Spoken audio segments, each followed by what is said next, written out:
Hey, welcome to our channel Former Times Today's video. The Fall of Rome. What really ended an empire? For over 1,000 years, Rome stood as the greatest empire the world had ever known.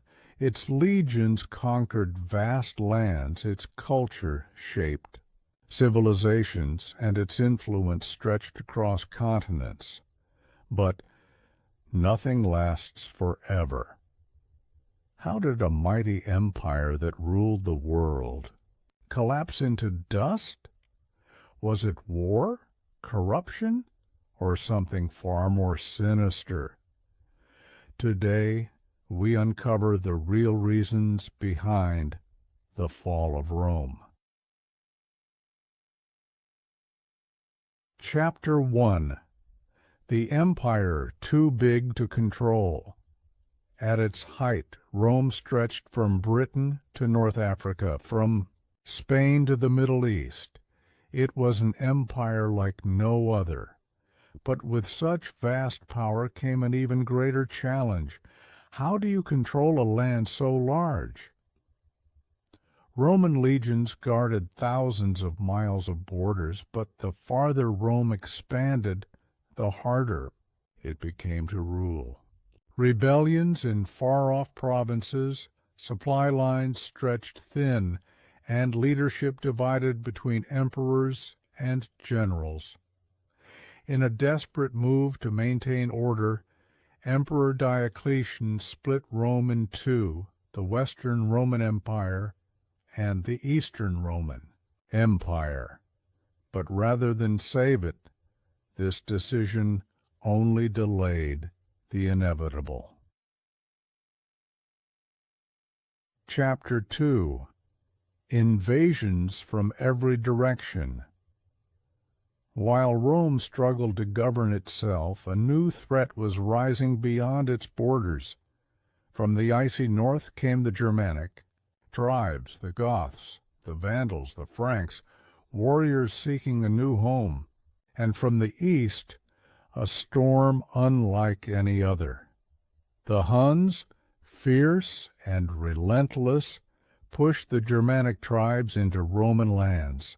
The empire, once a fortress, was now overwhelmed by invaders.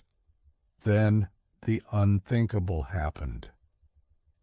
In 410 A.D., the Visigoths, led by Alaric, sacked Rome, the eternal city. The heart of the empire had fallen. It was a symbol that Rome was no longer invincible. Chapter 3. Corruption and Political Chaos. But Rome's greatest enemy was not swords or spears. It was corruption from within. Politicians grew greedy, emperors were assassinated, and the Senate, once the heart of the Republic, became a puppet for the powerful. Heavy taxes crushed the poor, while the elite lived in luxury. Inflation soared as Rome's currency lost its value. The military, once Rome's greatest strength, became filled with mercenaries, loyal to gold, not Rome.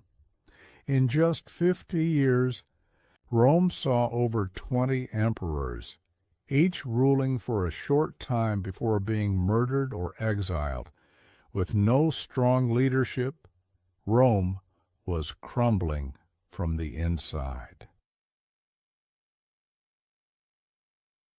Chapter 4. The Fall of the West. And then the final blow. In 476 A.D., a barbarian leader named Odoacer stormed into Rome and deposed the last emperor of the West, Romulus Augustulus. It was a name that once symbolized Rome's beginning, now marking its end.